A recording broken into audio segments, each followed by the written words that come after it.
30,000 years ago, when the world was still young and the gods walked disguised as wind and thunder, when fire was not merely a tool but a living divinity, when each tribe guarded secrets that separated humans from animals, a warrior named Kael awoke one ashen morning and realized something impossible. He was the last guardian. His tribe, the bearers of the eternal flame, 63 souls who for 12 generations had kept the sacred fire burning without interruption, had been massacred during the night by invaders from the north. Warriors who did not believe in sacred fire, who saw flame as merely a tool, not as a living soul, who killed for territory, not for honor. Kael was 28 winters old, his body covered in ritual scars that told stories of battles won, and his hands knew how to wield a spear as well as how to feed ancestral flames. He was a warrior, but he was also something more. He was one of the 3 guardians of fire, chosen since childhood to learn secrets that kept not only bodies warm, but spirits alive. And now, the other 2 guardians were dead. The elder Torak, who knew the 47 herbs that mingled with the flames to heal or grant visions, and the young Mira, who knew the songs that made the fire dance in impossible colors. Only Kael remained, and the sacred fire, still burning in the cave of the first dawn, pulsing weakly like a wounded heart, waiting for someone who knew how to feed it. This is not a story of revenge. It is the story of how a warrior learned that some battles are not won with a spear, but with memory, and of how a man became not master of fire, but its servant, the last guardian of knowledge who, if he died with it, would extinguish a light that had burned since the first human dared to steal flame from the gods. Kael ran along the trails he had known since he was a boy, his bare feet treading stones that generations of guardians had polished with constant passage. The path to the sacred cave was hidden. Only flame-bearers knew the true entrance. Intruders would never find it. But it also meant if Kael died, no one would find him, and the sacred fire would starve. The cave entrance was narrow, disguised by bushes and rocks that looked natural but had been placed there purposefully centuries ago. Kael passed through the tight opening and descended into the tunnel that smelled of ancient smoke and damp earth. And there, in the heart of the mountain, in a chamber his ancestors had discovered when the world still had mammoths everywhere, was the sacred fire. It wasn't a large bonfire. It was a flame contained in a natural depression in the stone, fueled by specific wood. Only branches from 3 sacred trees, cut under a full moon, dried for the exact time. The flame burned low, bluish at the edges, golden in the center, crackling with a sound that seemed to whisper the names of the dead.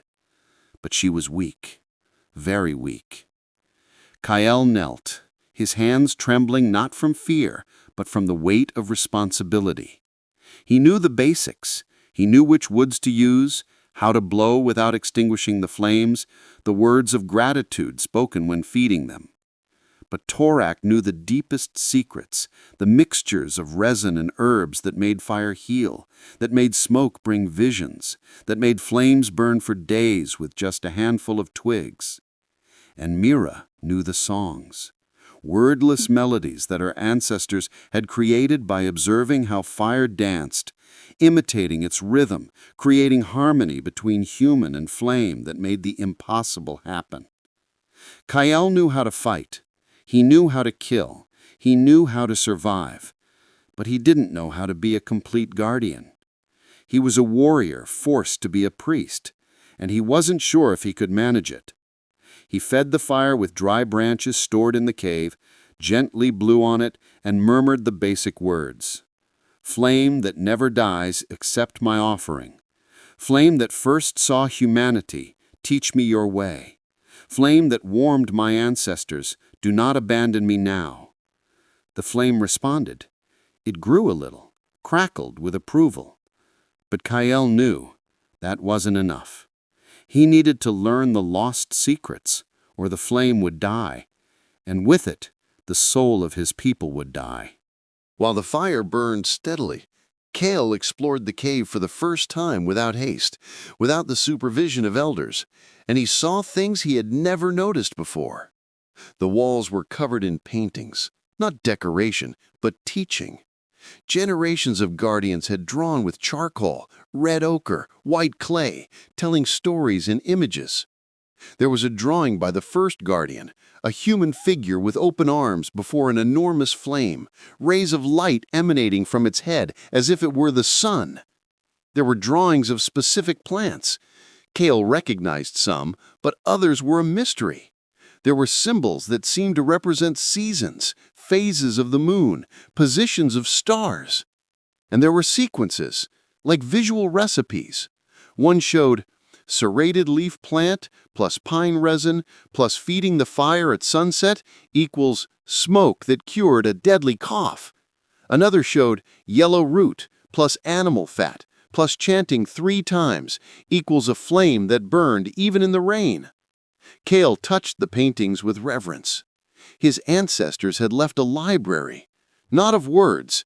Humans of that time barely had complex language, but of images, of symbols, of coded knowledge that could be read by anyone who knew how to see.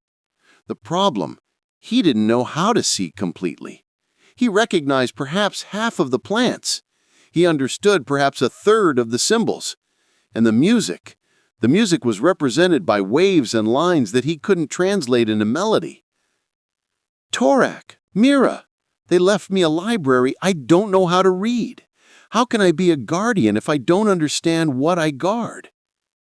And then, as if fire answered, an ember burst high, illuminating for an instant a section of the wall he hadn't seen. There, painted in a blood red, was a different drawing. A warrior with a spear standing before a cave, looking back where enemies were coming.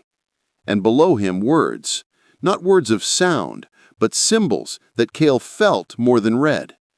A guardian doesn't need to know everything. He needs to know that it's worth protecting. Kael spent 3 days in the cave, alternating between tending the fire, studying paintings, and going out to hunt for quick food, hares, eggs, roots. He slept little, always with one ear alert, always with a spear at his side. On the 4th day, he heard voices. He silently climbed to the camouflaged entrance and peered out. Outside, 100 paces away, were 5 men from the invading tribe, the hunters of the Black Stone. They were recognizable by their facial paintings, 3 vertical black lines crossing their faces like claws. Their leader, a tall, thin man with braided hair and a scar across his left eye, spoke loudly. They say those fire-worshipping idiots had a sacred cave. If we find it, it might have valuable things, tools, weapons, maybe even stored food. But you might also have traps, said another, younger and more nervous. They say the flame-bearers protected secrets with curses. The leader laughed. Curses are stories to scare children. Fire is fire. There's no magic, it's just heat. And any idiot can make fire. You don't need a ritual. You don't need a sacred cave. You just need flint and patience. Kael felt anger boil over him, not just for disrespecting his dead tribe, but for reducing something sacred to something common. For them, fire was a tool. For the flame-bearers, fire was a living ancestor, connecting the present to the past, humans to gods, body to spirit. But he couldn't fight 5. He was a warrior, yes, a good warrior, but not suicidal. He retreated into the depths of the cave, covered the inner entrance with loose stones that looked like natural collapses, and waited. If they found an entrance, they would find a blocked tunnel. If they tried to dig, it would take days, and in that time he would think of something. But he needed help, and he was completely alone. That night, with invaders camped too close for comfort, Kael did something a guardian should only do in extreme necessity. He burned the herb of visions. It was a rare plant, with silvery leaves that grew only on mountaintops where snow never completely melted. Torak had once shown it to him with a stern warning. "This herb opens doors between worlds. It shows truths that normal eyes cannot see, but it also exacts a price. Use it only when there is no other choice."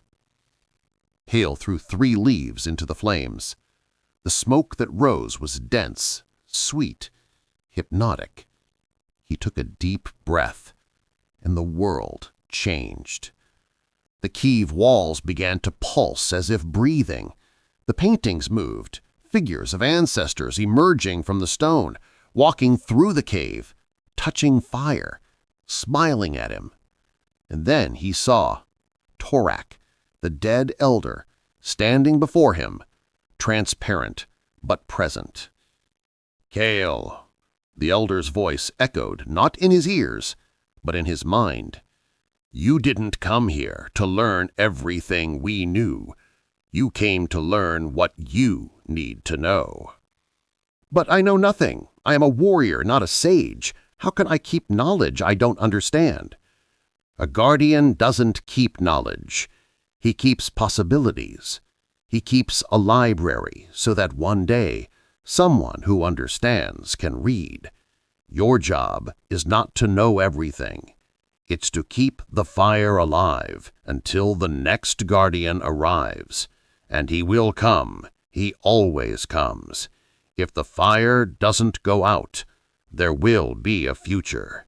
If it goes out, everything we were turns to forgotten ashes." Mira appeared beside Torak, young and ethereal, with flowers of fire in her hair. "And the songs, Kael, you don't need to sing them perfectly. You need to sing them with your heart. Fire doesn't hear notes. It hears intention." The visions began to fade. Kael tried to hold them back, but they were like smoke. The last thing he heard was a chorus of voices, all the guardians who came before, from the first human who fed the first flame. "You are not alone. We are in the fire, and fire never dies. It only waits."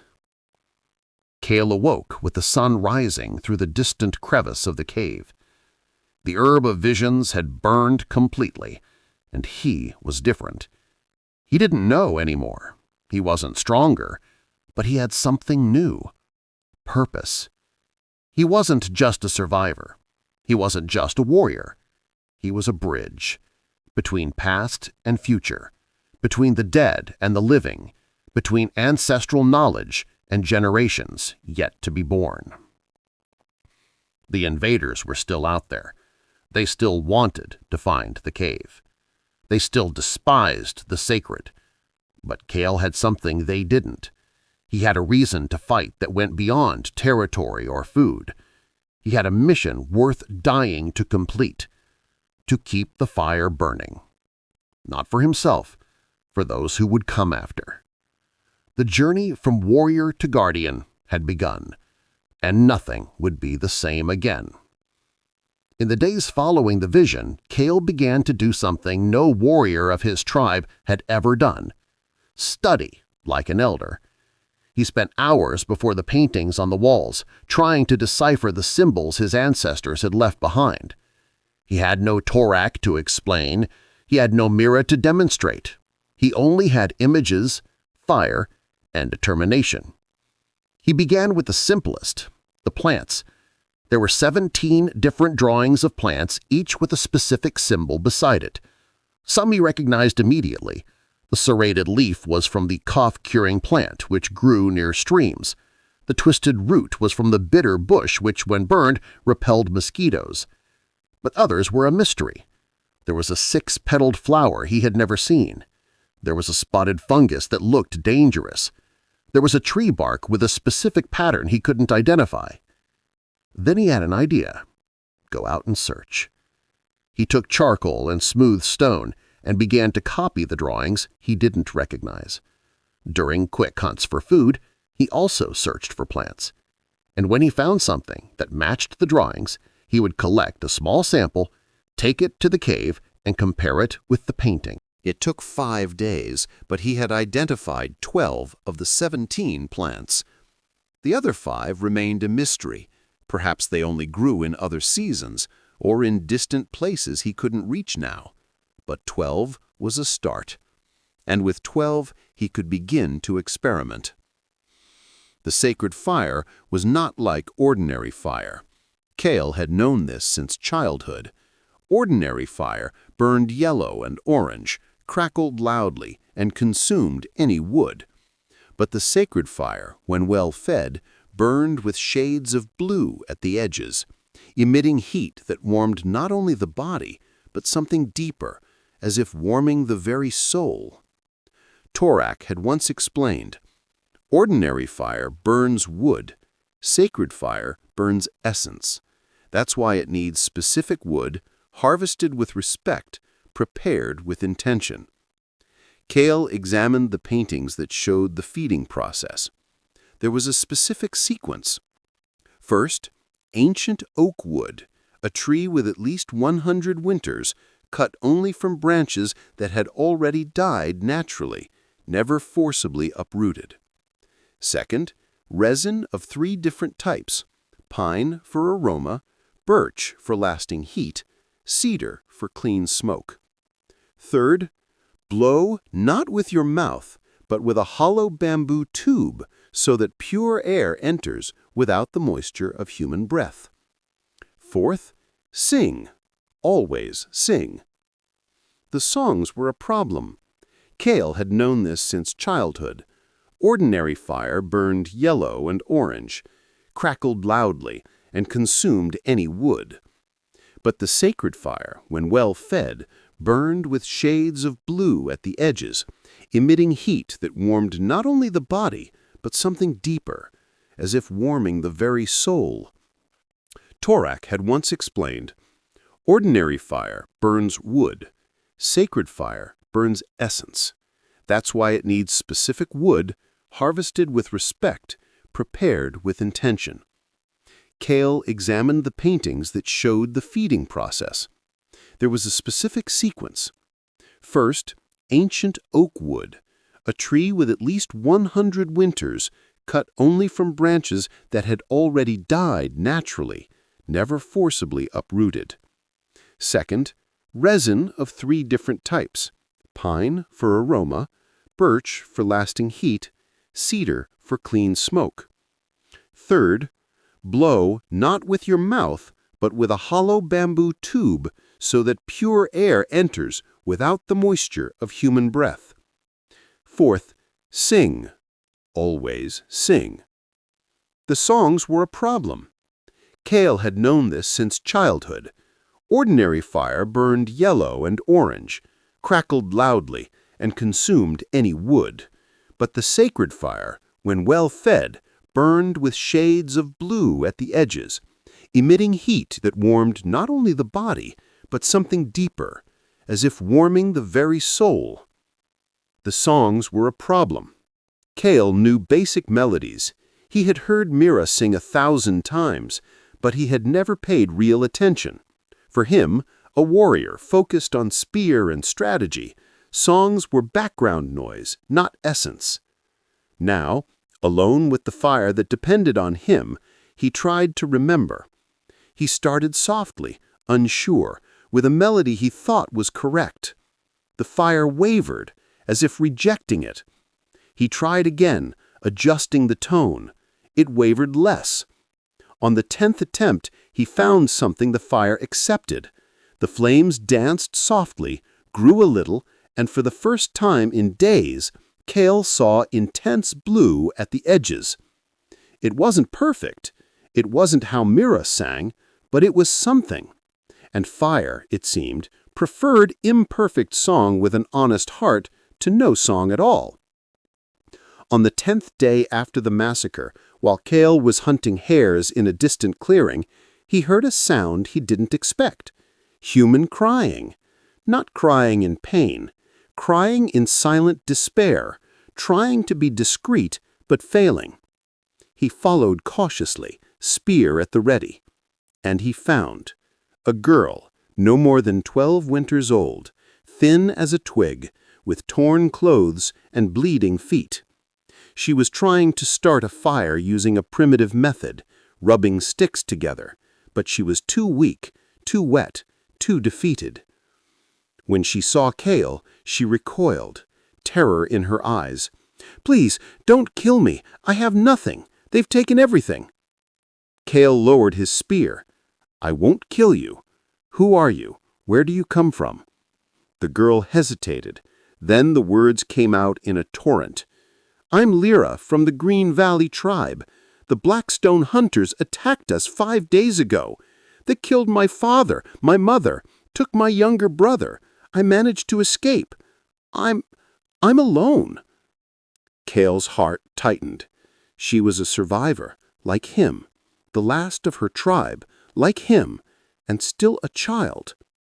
"Come," he said, extending his hand.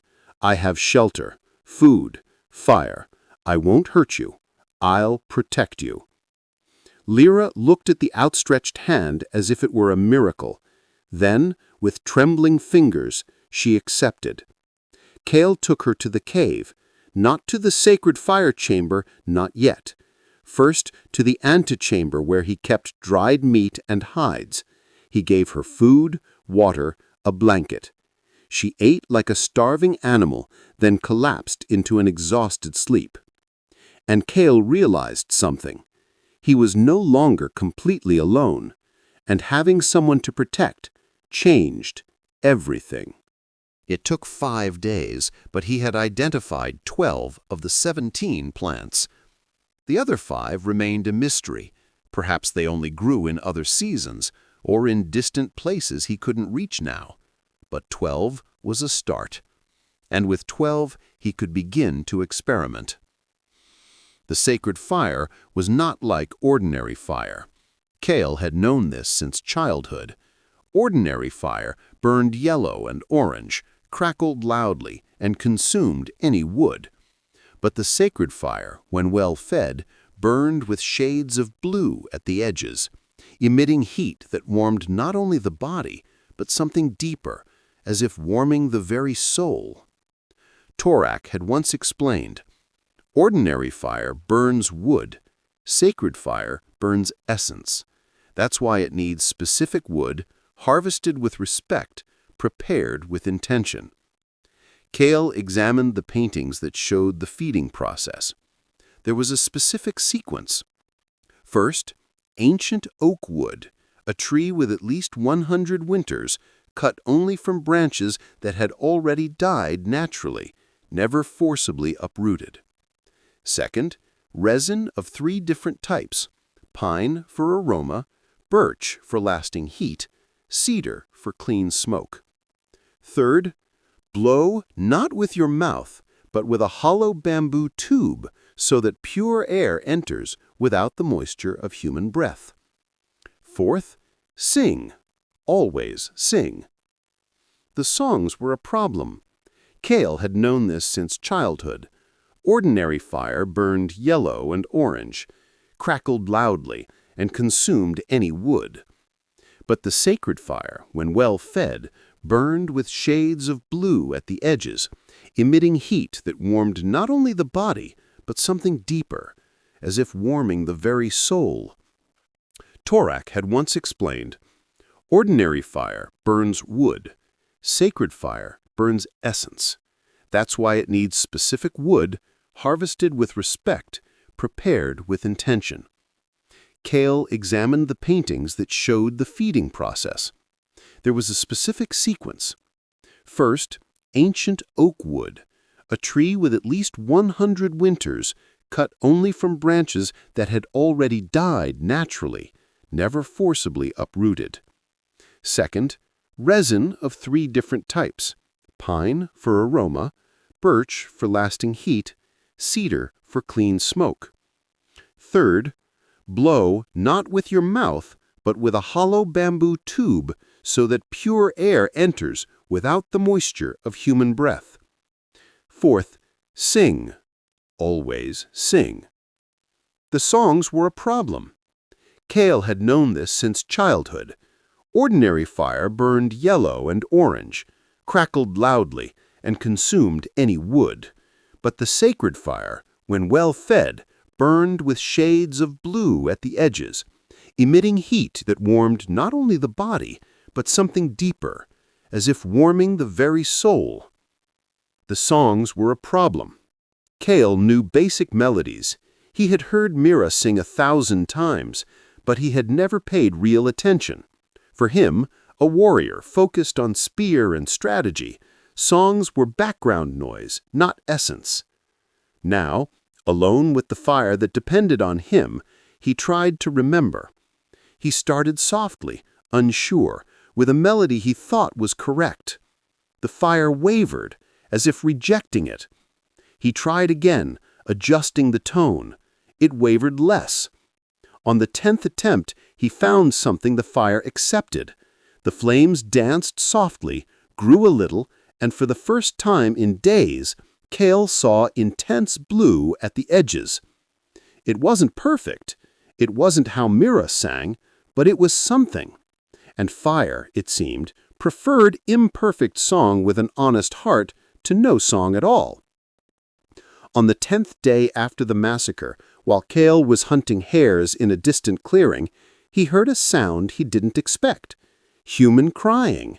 Not crying in pain, crying in silent despair, trying to be discreet but failing. He followed cautiously, spear at the ready. And he found a girl, no more than 12 winters old, thin as a twig, with torn clothes and bleeding feet. She was trying to start a fire using a primitive method, rubbing sticks together, but she was too weak, too wet, too defeated. When she saw Kael, she recoiled, terror in her eyes. "Please, don't kill me. I have nothing. They've taken everything." Kael lowered his spear. "I won't kill you. Who are you? Where do you come from?" The girl hesitated. Then the words came out in a torrent. "I'm Lyra from the Green Valley tribe. The Blackstone hunters attacked us 5 days ago. They killed my father, my mother, took my younger brother. I managed to escape. I'm alone." Kael's heart tightened. She was a survivor, like him, the last of her tribe, like him, and still a child. "Come," he said, extending his hand. "I have shelter, food, fire. I won't hurt you. I'll protect you." Lyra looked at the outstretched hand as if it were a miracle. Then, with trembling fingers, she accepted. Kael took her to the cave, not to the sacred fire chamber, not yet. First, to the antechamber where he kept dried meat and hides. He gave her food, water, a blanket. She ate like a starving animal, then collapsed into an exhausted sleep. And Kael realized something. He was no longer completely alone, and having someone to protect changed everything. 2 weeks passed. Lyra learned quickly. Her youthful memory absorbed symbols, plants, rituals with an ease that Kael envied. She couldn't sing better than him, but she memorized sequences, identified patterns, made connections he didn't see. "Look," she said one day, pointing to a series of drawings. "These crescent moon symbols always appear with plants harvested at night, and these sun symbols appear with plants harvested at midday. It's not about when to use them, it's about when to harvest." Kael looked on, amazed. She was right. Too obvious for him to have missed, but he had been trained as a warrior, not a student. But peace didn't last.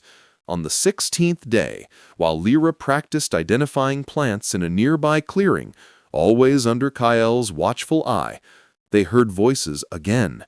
More voices, at least 10 men. The Blackstone hunters were expanding their search, and they were too close.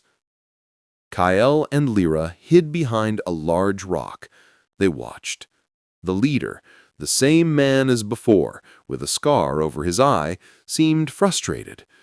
We've already searched the entire region. If there was a sacred cave, it's so well hidden it's useless. Let's go. There are other tribes to plunder." But another man, older, with a staff marked with carvings, shook his head. "No, there's something here. I feel it. Ancient magic. Power. If the bearers of the flame guarded something, we need to find it.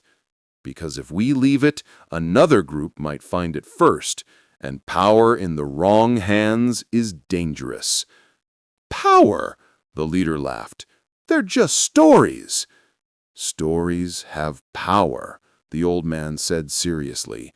"Fire that never goes out, smoke that heals, visions that show the future. If this exists, whoever controls it controls tribes, and I want to control it." Kael felt a chill down his spine. It wasn't just plunder, it was ambition. They wanted the sacred fire not to destroy, but to possess, to use it as a weapon of power over others. This was worse than destruction. It was desecration. That night, in the fire chamber, Lyra asked, "If they find it, what do we do?" Kael remained silent for a long time, watching the flames dance. Then he answered, his voice heavy. "If they find it and try to take it, there are two options. Fight to the death protecting it, or, Lyra pressed, or extinguish the fire." The horror on her face was absolute. "But you said fire cannot be extinguished, that 12 generations kept it alive." "Fire that falls into the hands of those who use it for evil is worse than extinguished fire," Kael said, with a conviction that surprised even himself. "Ancestors did not keep knowledge to be a weapon. They kept it to be light. If it becomes darkness, it's better not to exist." "But there is a third option," a voice said, not Kael's or Lyra's.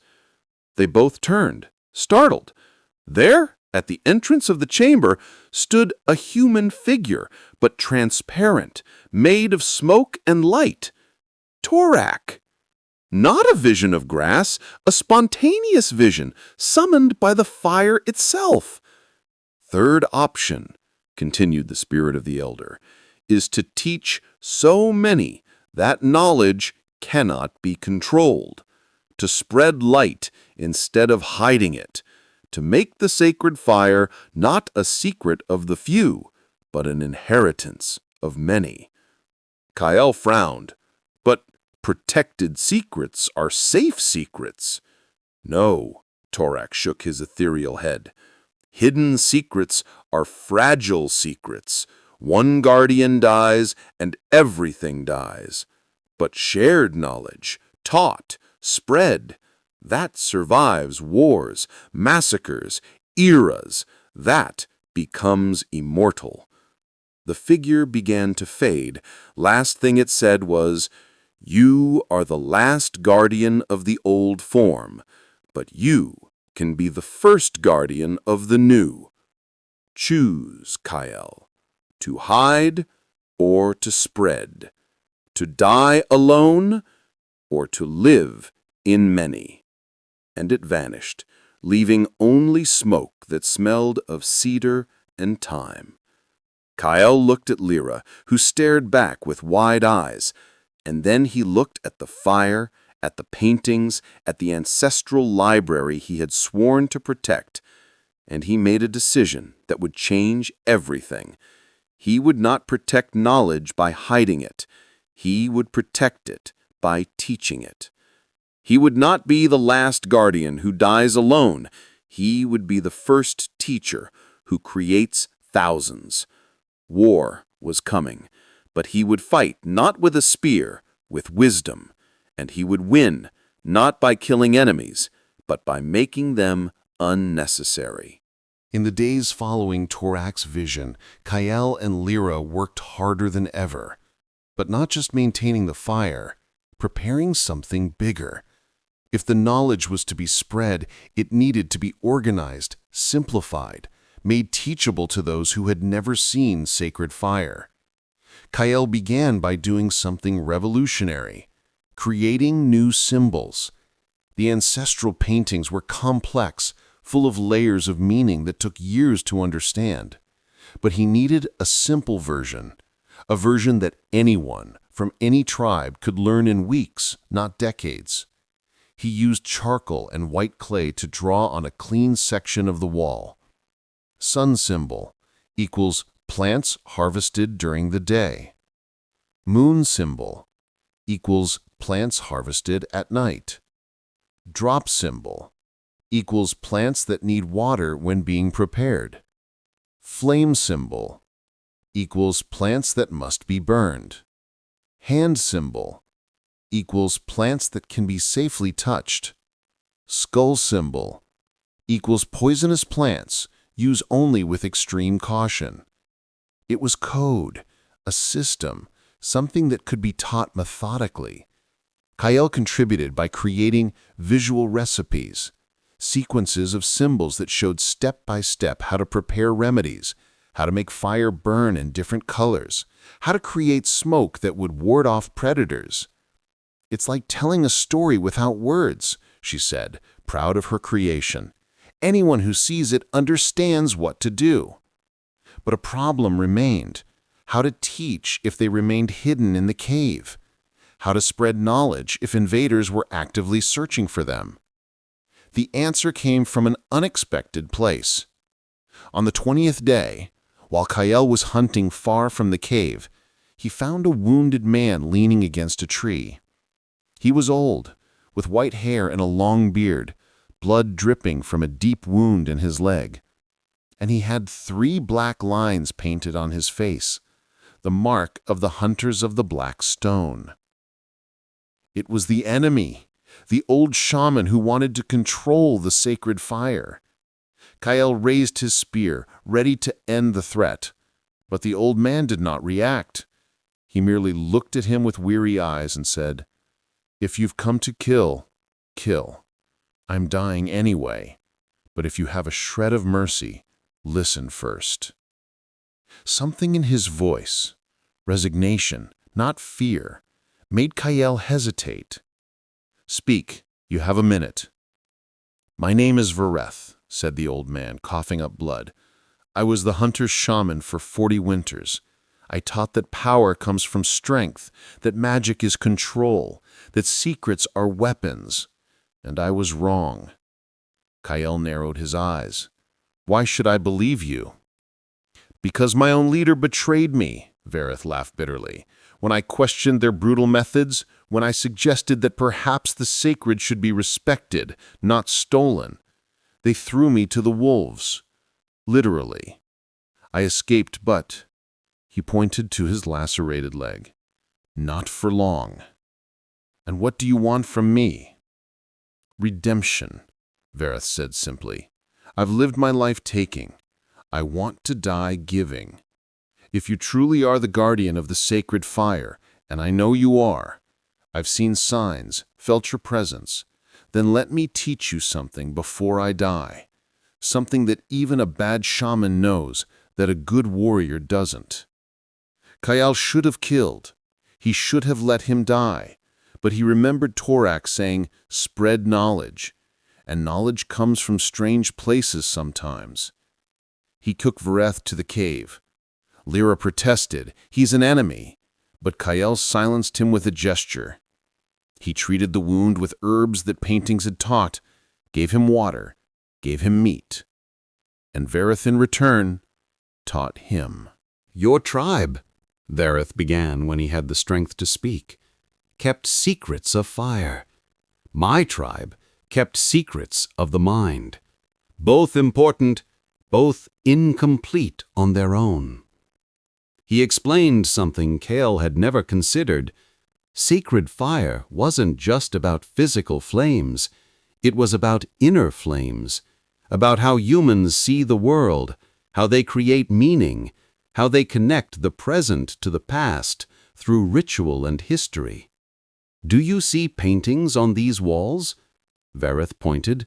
They are more than instructions. They are collective memory. They are a way of making the past live in the present.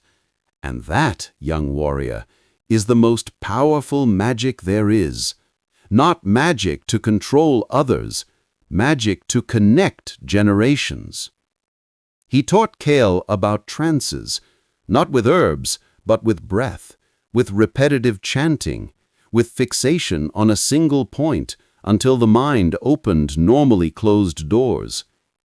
He taught about how symbols have power not because they are magical, but because the human brain believes they are, and belief shapes reality in surprising ways.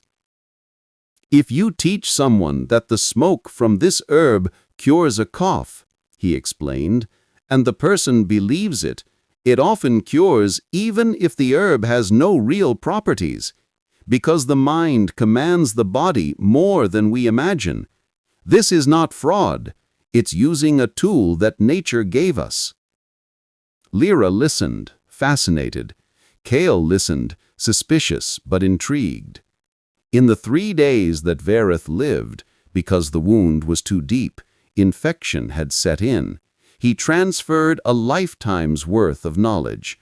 And on the morning of the 4th day, he died peacefully, smiling, whispering, "Thank you for letting me die as a teacher, not as a thief."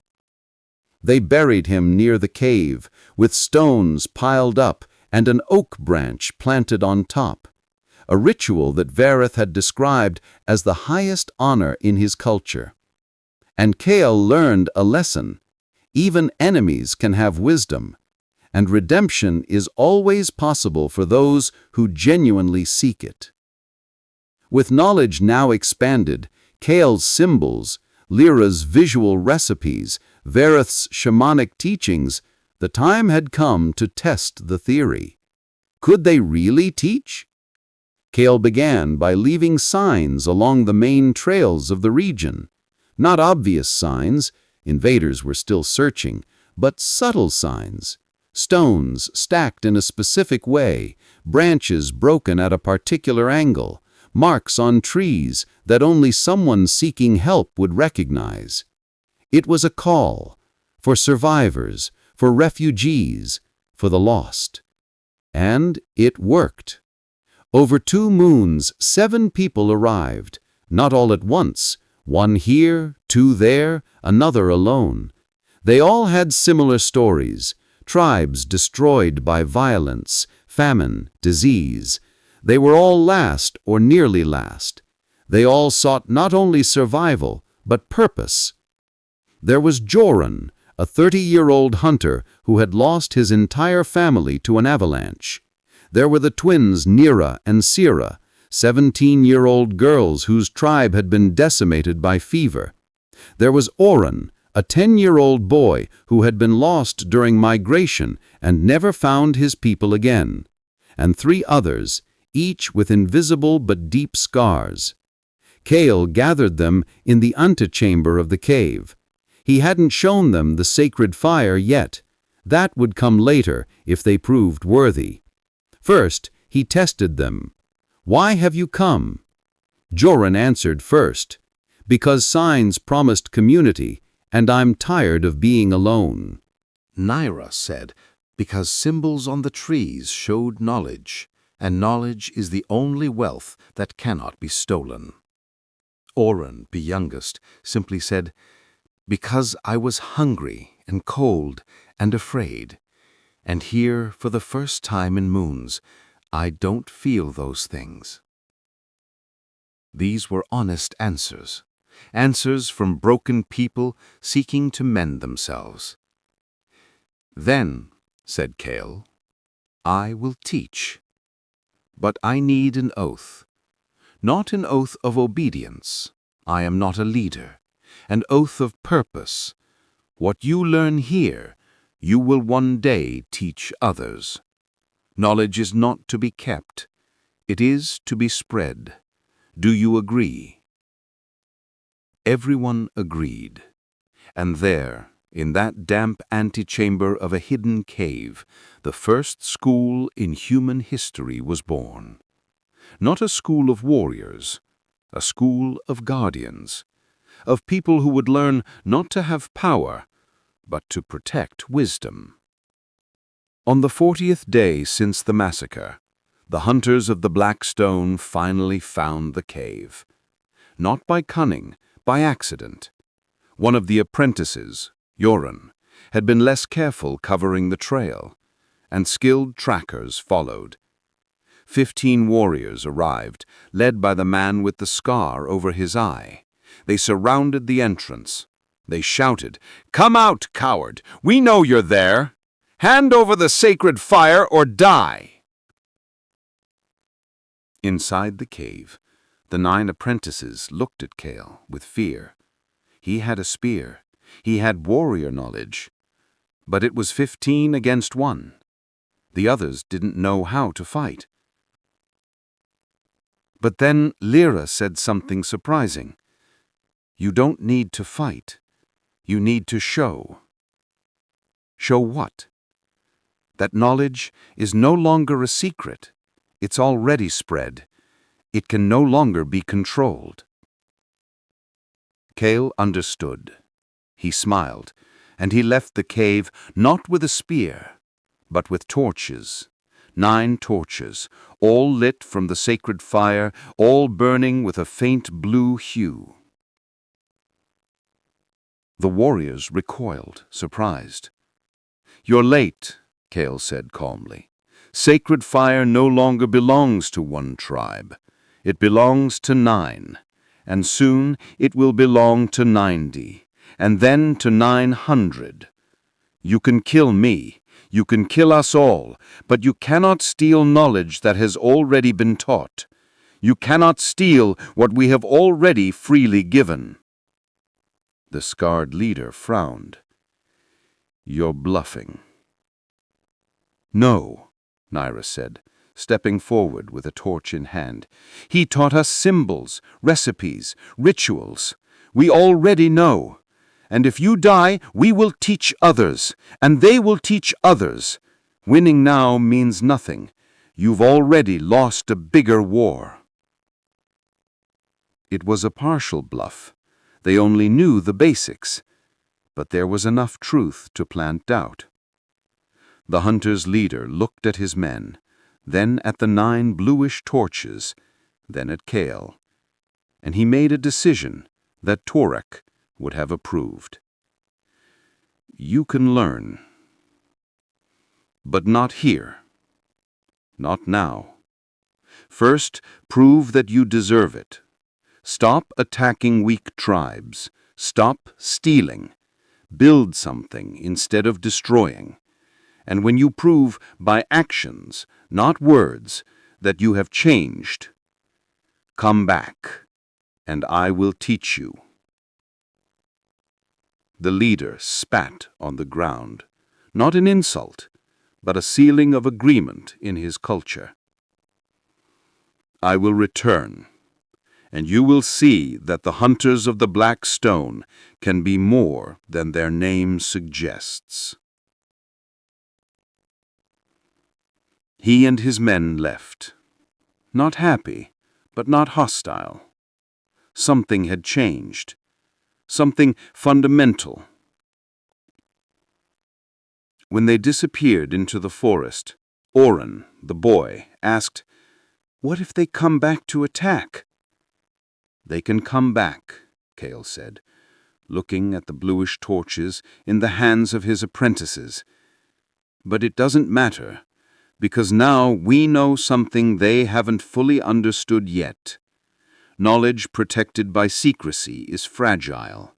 Knowledge protected by abundance is eternal.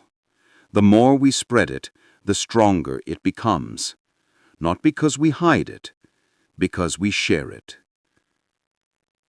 And that afternoon, under the setting sun, the 9 apprentices did not return to the cave. They stayed outside, torches raised, singing an imperfect song that Kael had taught them, a song to thank fire for existing. and from all directions, curious people began to appear. People from nearby tribes who had seen bluish smoke, who had heard a strange song, who came to investigate. And Kael understood. He no longer needed to hide fire. He needed to let it shine so brightly that darkness had nowhere to hide. The journey from warrior to guardian was complete. Now began the journey from guardian to teacher. And this one would be infinitely more powerful.